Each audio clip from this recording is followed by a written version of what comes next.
Welcome to this MOOC on lasers. So, today we will discuss the spectral response of an optical resonator.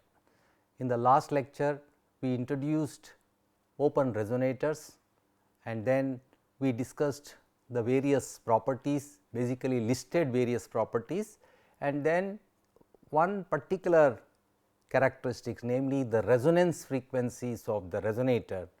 We have got an expression for that, and now today we will obtain the spectral response of an optical resonator. A very quick recap. So, the resonance frequencies, or they are also called longitudinal modes of a laser, are given by nu q is equal to q into c by 2 n l, where q is an integer. We have seen that in the case of laser resonators, q is generally very large number, 10 to the power of 5, 10 to the power of 6 and so on. If nu q is given by this, if we replace q by q plus 1, we have expression for nu q plus 1 is equal to q plus 1 into c by 2 n l, and therefore, the difference, that is the separation or difference between the adjacent frequencies is given by nu q plus 1 minus nu q is equal to c by 2 n l, and this is called the free spectral range. It is important to note that the free spectral range is inversely proportional to the length of the resonator. If the length of the resonator is small, then the FSR becomes large. So, that is illustrated here. So, nu q plus 1. So, free spectral range is the separation between adjacent resonance frequencies. Now, the spectral response refers to the spectral intensity distribution in the resonator. That is, spectral intensity distribution means intensity distribution as a function of frequency of the radiation inside the resonator. That is, if we plot the intensity inside the resonator as a function of frequency, then obviously at the resonance frequencies we will get maximum intensity, because that is where they resonantly build up, that is they add in phase and build up resonantly at the resonance frequencies. But just adjacent to the resonant frequencies or just off resonance, it does not suddenly go to 0, there is a certain amount of intensity even off resonance, and the complete distribution is called spectral response of the resonator. And the resonances are characterized by a line width delta nu, which is the full width at half maximum FWHM, called the line width of the cavity resonances. So, this resonator is also called as a cavity. So, it is a cavity where light is trapped, and therefore, the resonances are also called cavity resonances. Just to specifically differentiate between other resonances. So, cavity resonances refer to resonance inside a cavity or a resonator, optical resonator. Now, delta nu, we will see this later, that delta nu depends on the losses in the resonator. Smaller the losses, smaller will be the delta nu. Smaller the delta nu means narrower will be the resonance, sharper will be the resonance, and this is very important.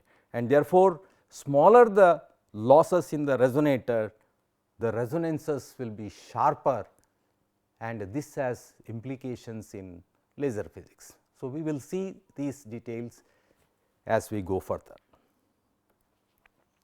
Now, let us consider a passive resonator. Right now, we are looking at the optical resonator, which is a passive resonator. So, passive means there are no active medium inside the resonator. So, if you have a resonator with an active medium inside, then this is called an active resonator, particularly when the active medium is pumped. So, if there is an active medium,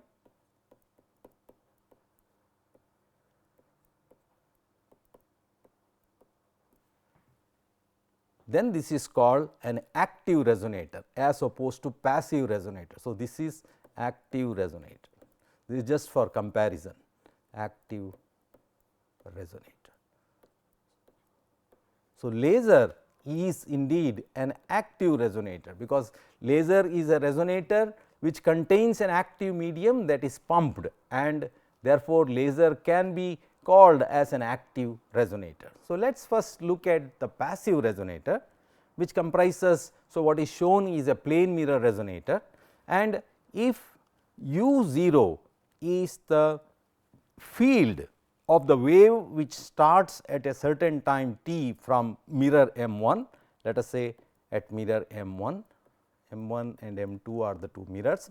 So, the initial field including amplitude and the phase is u 0, then the field propagates to the other mirror, gets reflected back and comes back, and u 1 represents the field after reflection, after one reflection.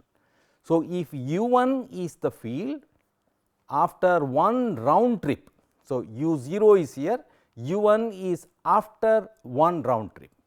So, in one round trip obviously there are two lengths propagation and then two reflections, one at this mirror and the other at that mirror.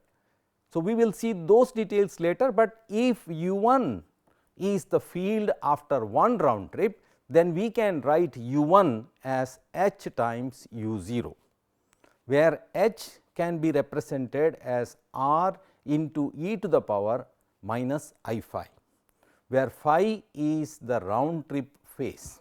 So, you have a certain field distribution.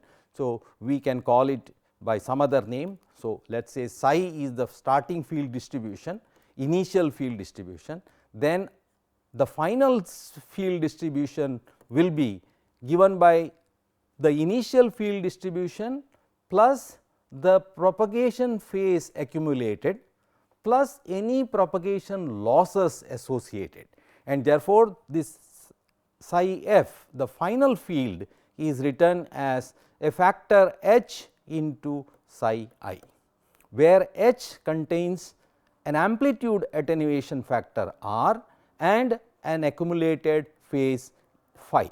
So, we write this h. So, h is the complex number equal to r into E phi, e to the power of minus I phi, where phi takes care of the round trip accumulated phase and r takes care of the amplitude attenuation factor in one round trip, and that is what is written here, that h is equal to r into e power minus I phi. So, this r is the amplitude attenuation factor in one round trip, and phi is the accumulated phase per round trip. So, phi is equal to twice k 0 into n L, because this separation is L. So, this separation is L and n is the refractive index of this medium, k 0 is the propagation constant or phase constant, which is equal to 2 pi by lambda, where lambda is the free space wavelength.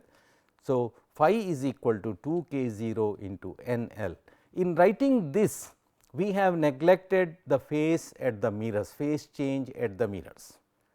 We could also take care of the phase change, but it is not necessary when light undergoes reflection at a dielectric mirror, then there is no phase change, and therefore, in this consideration we have not considered the phase change on reflection, but otherwise if it is a perfect metal coated reflector, then there will be a phase change of pi here and there will be a phase change of pi at the other mirror, and therefore, there will be a net additional phase change of 2 pi. That does not affect the calculations, that is why right now we have not considered any phase change on reflection. So, we have considered phi as only the propagation phase, accumulated phase in one round trip. Now, u 2, that is after, so u 1 it started propagating from here going back, and then u 2 just after reflection at mirror M 1 is h times u 1, but u1 is h times u0, therefore, it is equal to h square times u0, and therefore, the total field after one round trip.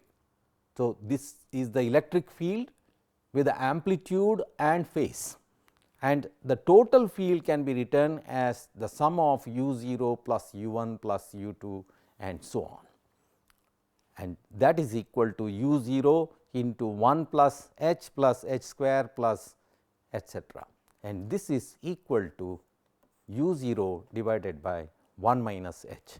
If mod h is less than 1, then the summation adds to u0 divided by 1 minus h.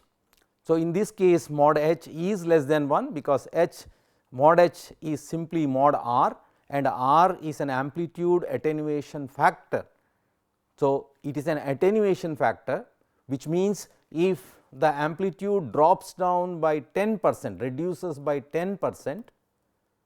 So, let me show here, if the amplitude drops down, so u drops down by 10%, this implies r is equal to 0.9. R is equal to 1 means there is no change in the amplitude. R drops by 10%, 10% attenuation in terms of amplitude, then r is equal to 0.9. So, therefore, mod h is less than 1, and therefore, we can write the sum as u0 divided by 1 minus h. All right. So, the total amplitude here u total is equal to u0 divided by 1 minus h.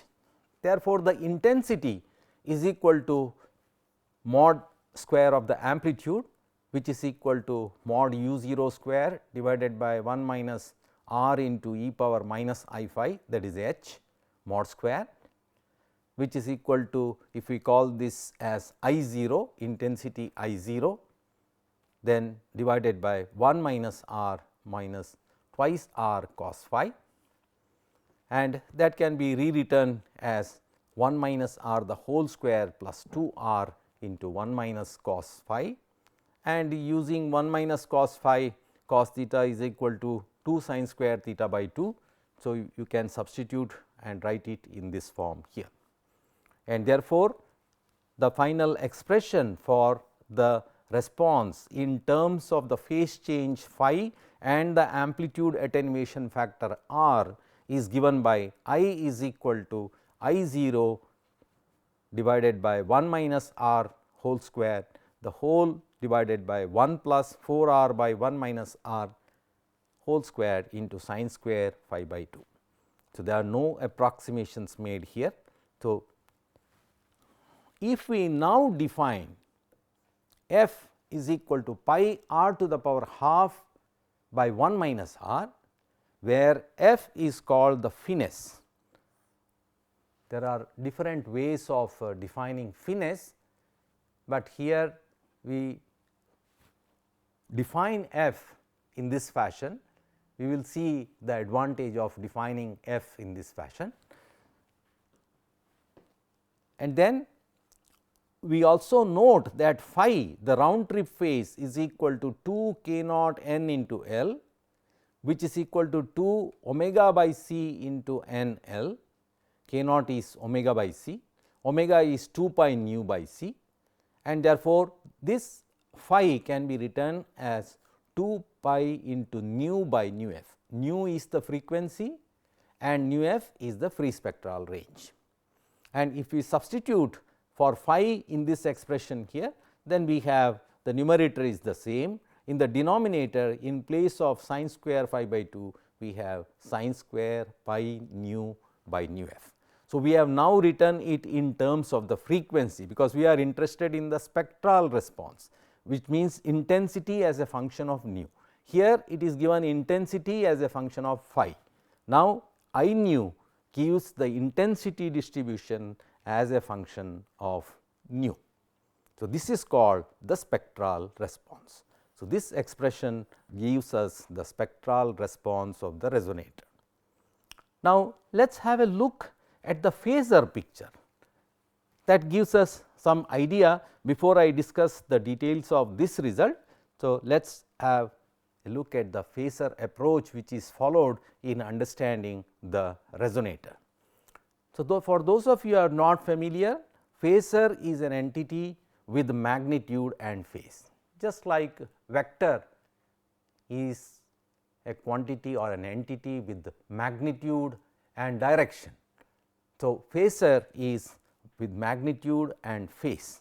Typically, electric field is a phasor because it is characterized by an amplitude and a phase. What is shown is a plane wave here, a field distribution here propagating plane wave.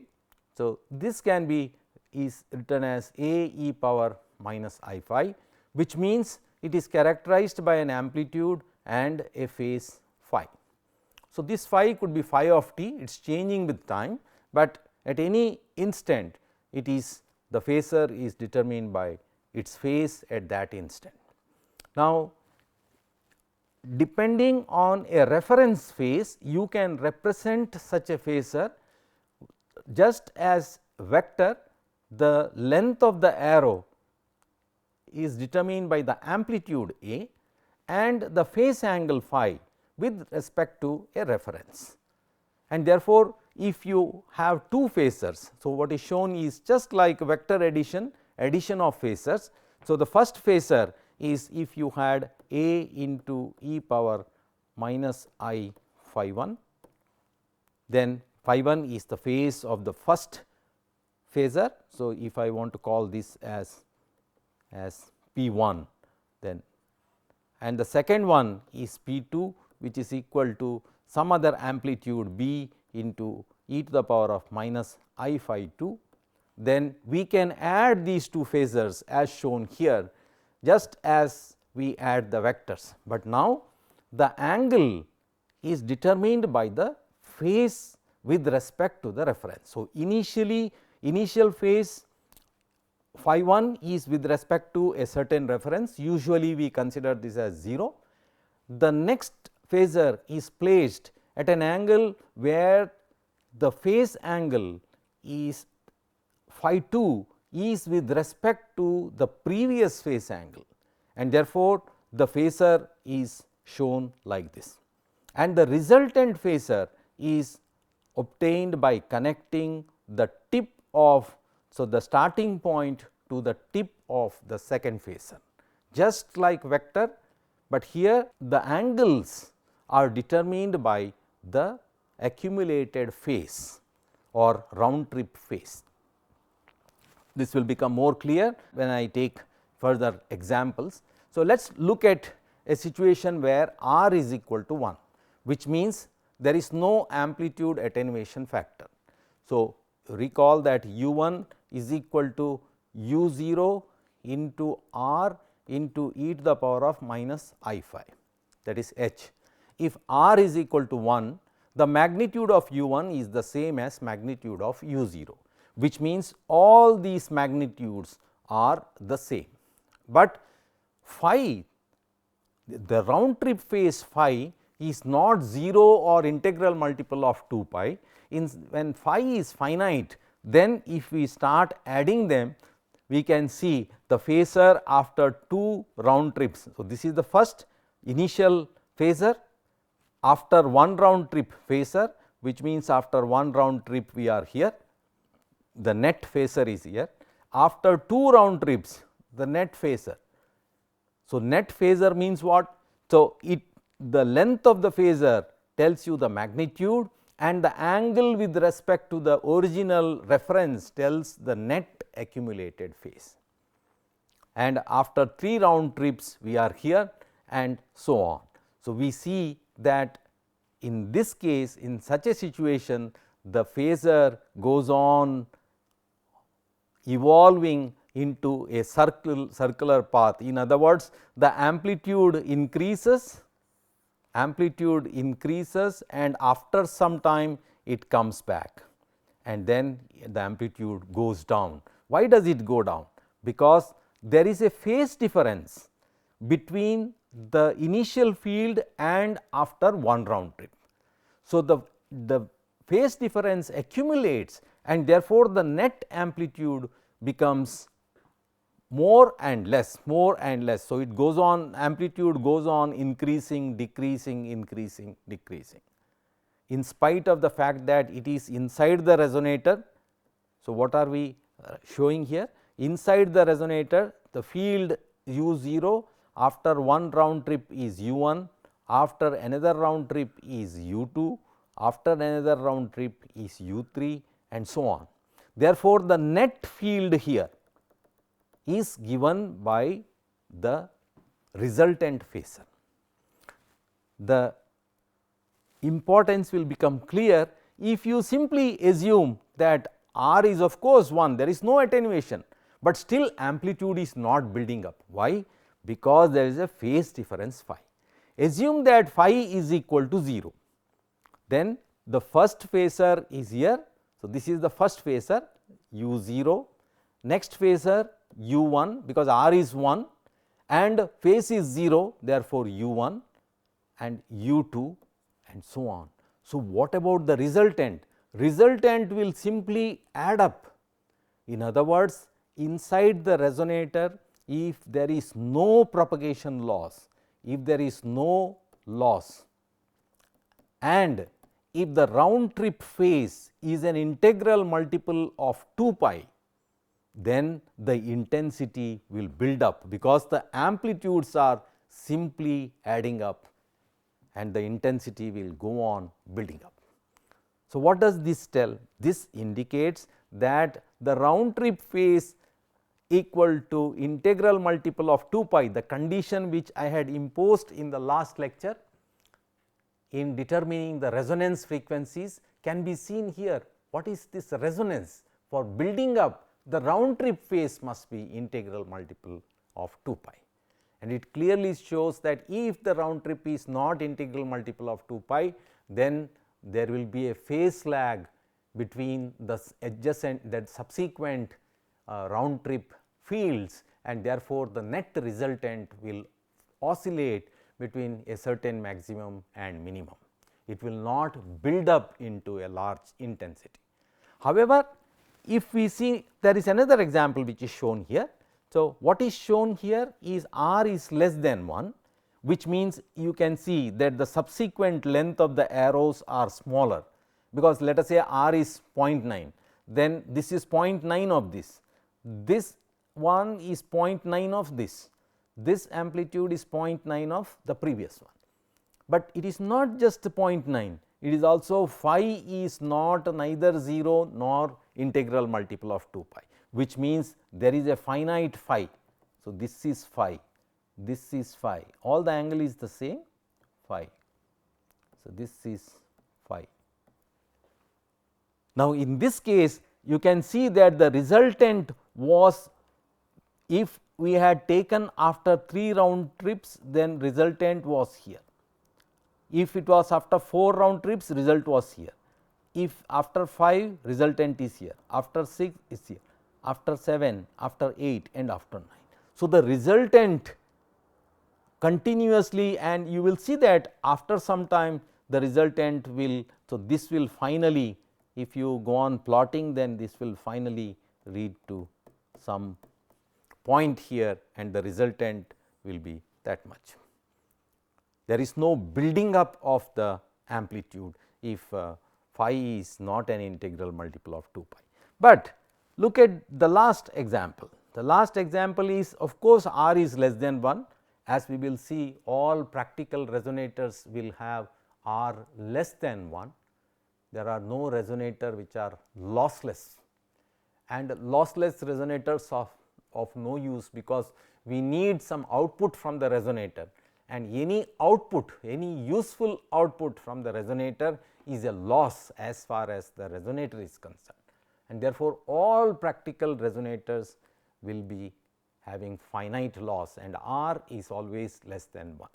So, if r is less than 1, but if phi is 0 or an integral multiple of 2 pi, then you can see that the subsequent amplitudes add up, but the amplitudes are dropping down, and therefore, finally, you will have a reasonably strong resultant amplitude. Oh, just a minute, I think Okay, this is resultant after 2 round trips, because this is the first one u 0.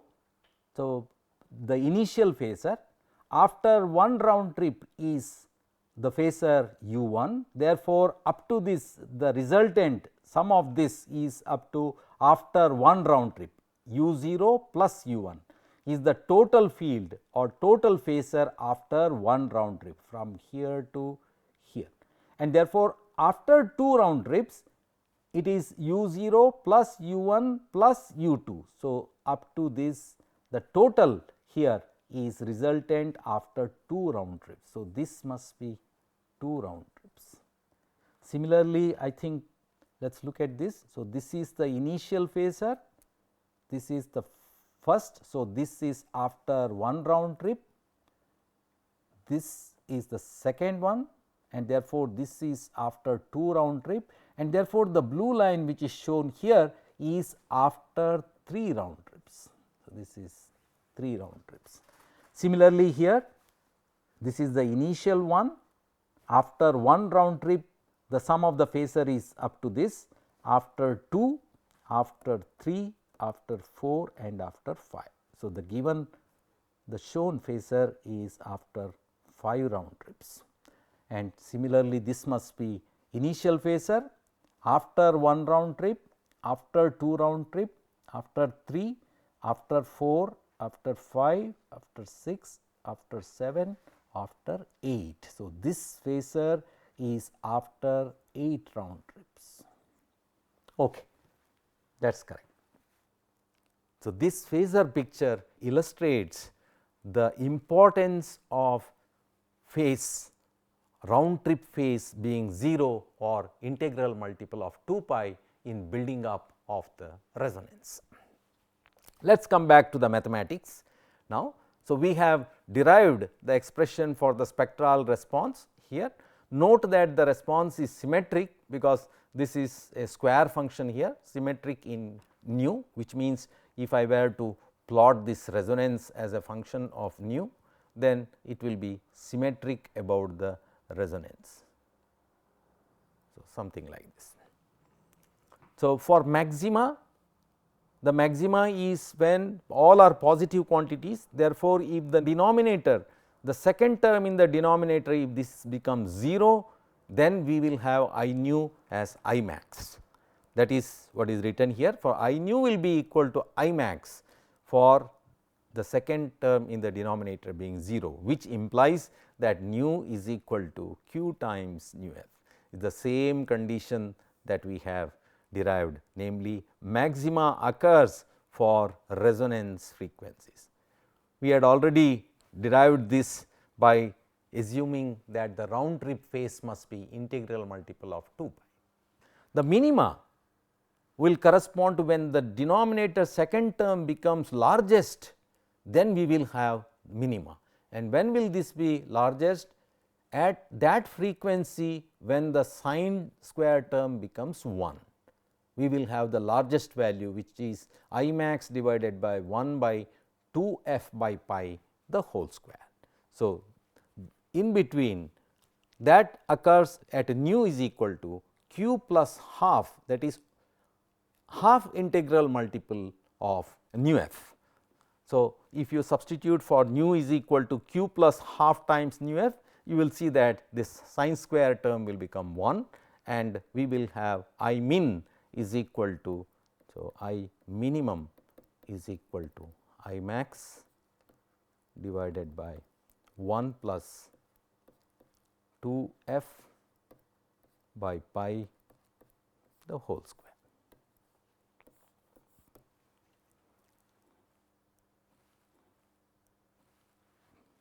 Let us take an example.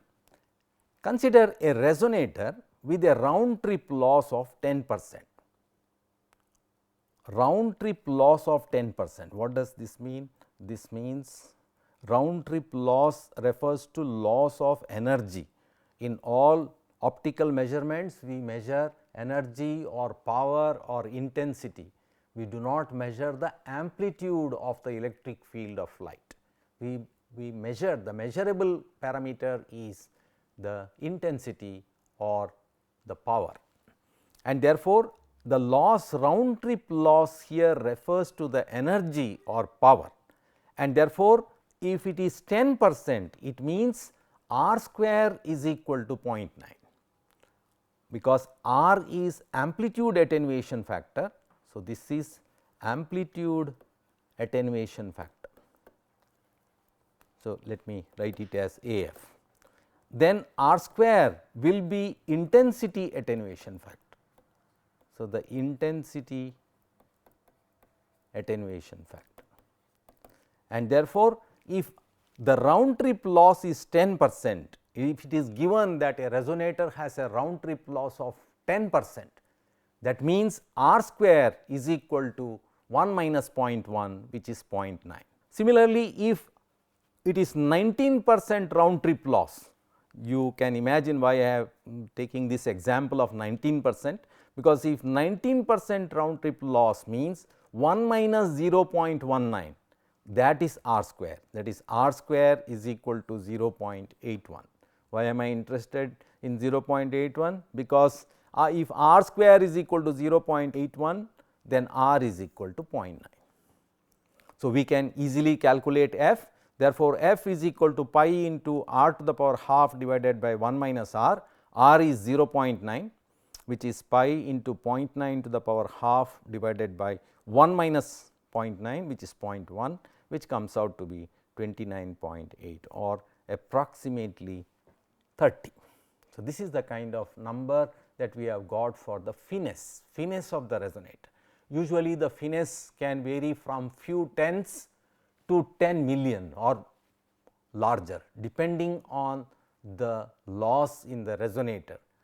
So, a resonator which has finesse of a million, let us say, are called high finesse resonators. So, the normal resonators may have a few tens or few hundred as the finesse.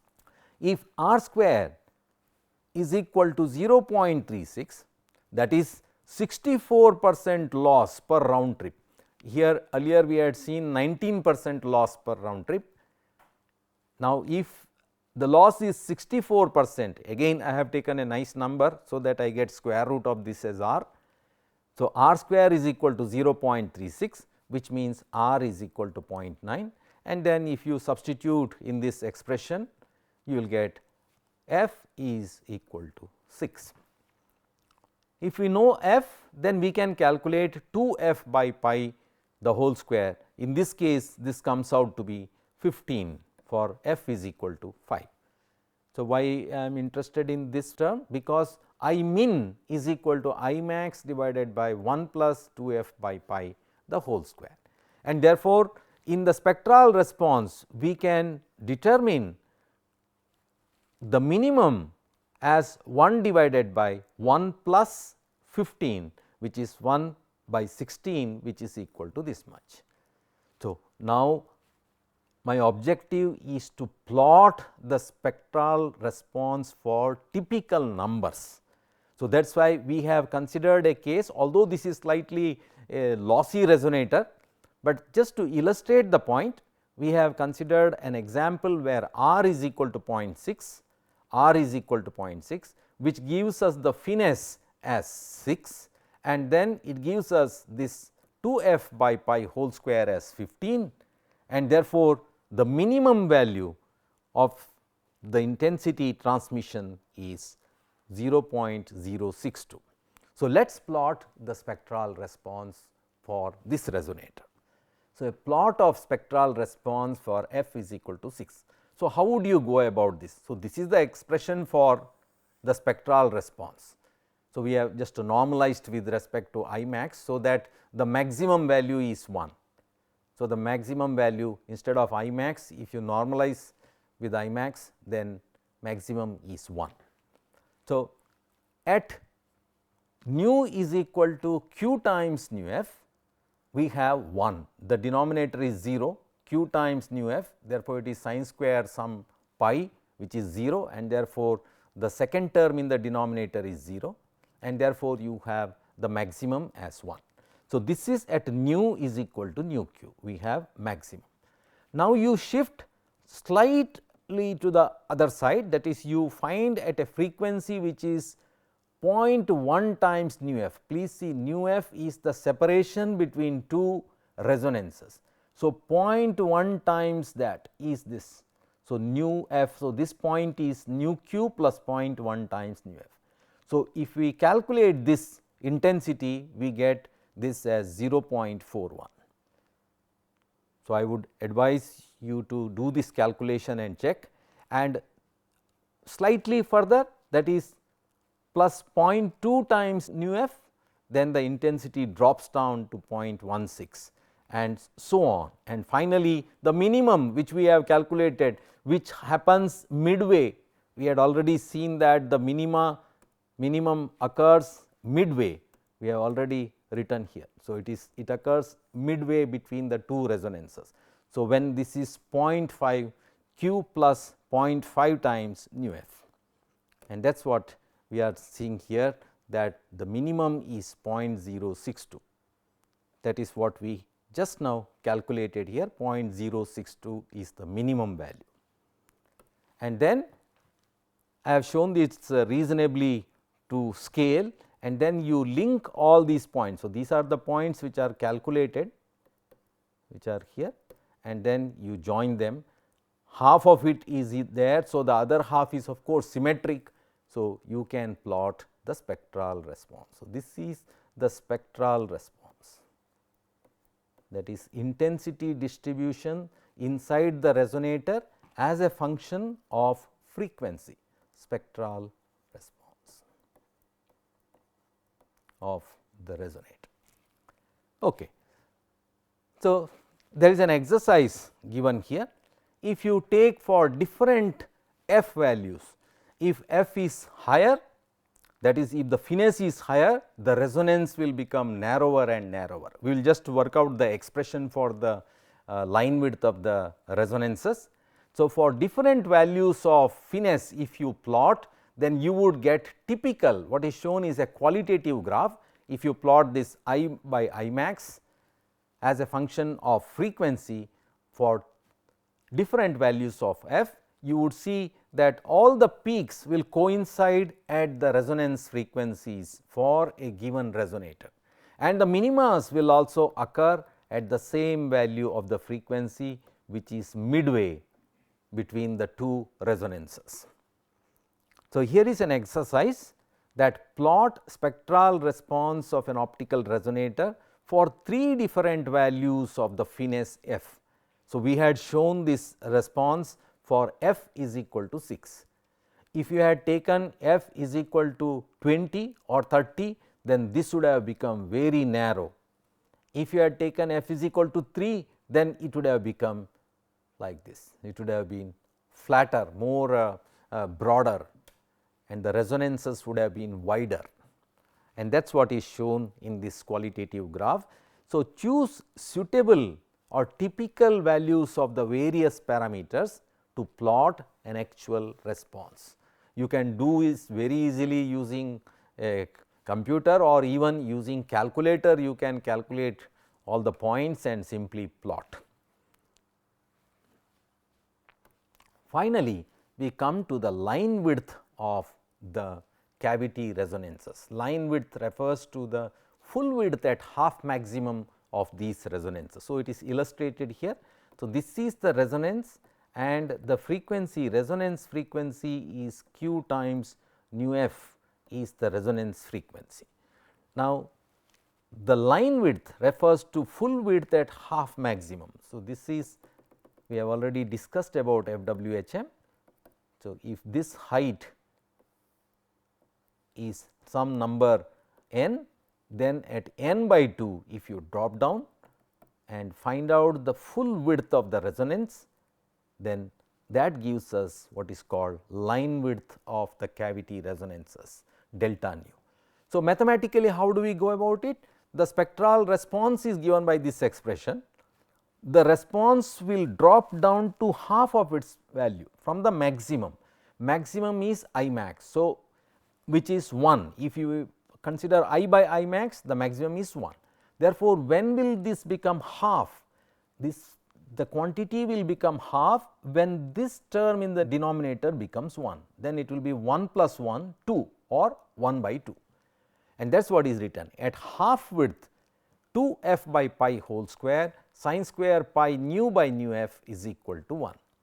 This implies that we take the square root. So, you will get plus minus 1 sign, and if we take the plus sign, this becomes plus minus 1. The plus sign gives, because there are two solutions nu 1 and nu f, because it is a symmetric function, and therefore, at the half value corresponds to two frequencies nu 1 on one side, nu 2 on the other side of the resonance. So, the minus sign corresponds to this, that is at a lower frequency, and the positive sign corresponds to the higher frequency. So, this nu 2 minus nu 1 will give us delta nu. So, nu 2 minus nu 1 is delta nu, which is the line width. So, nu 1 is given by minus nu f by pi into sin inverse of pi by 2 f from this expression here, and nu 2 is plus nu f by pi into this, and therefore, the line width delta nu is equal to nu 2 minus nu 1 is given by this expression. It is a rigorously correct expression which gives the line width of the cavity resonances. So, if a cavity is given, which means you know already the nu f free spectral range and the finesse f, and then you can calculate the line width of the cavity resonance. For large values of f, typically f greater than or of the order of 10, which is the case for all laser resonators, sin inverse of pi by 2 f will be nearly equal to pi by 2 f. Indeed, you can put some numbers for f and see that this will match correct to second or third decimal. So, it is nearly equal to pi by 2 f, and then once you substitute, instead of sin into pi by 2 f, pi cancels, 2 cancels, and what you are left with is a simple expression for line width, namely delta nu is equal to nu f by f. Therefore, given a cavity, given a resonator, which means you already know nu f, because nu f is C by 2 n L. So, given a resonator means L is given. So, you know nu f. If the loss in the resonator is specified, then you also know the finesse. There could be some other parameter which specifies the loss. We will see shortly that the finesse can be calculated by other measurable parameters, such as the cavity lifetime. I will discuss this in the next lecture, and therefore, the line width of the resonance is given by a simple formula nu f by f, that is FSR divided by finesse. So, FSR here divided by finesse. This tells us very clearly, which we had already seen qualitatively, that as f becomes larger and larger, the resonance becomes sharper and sharper, or delta nu becomes smaller and smaller. With this picture, we will stop here and continue in the next class. Thank you.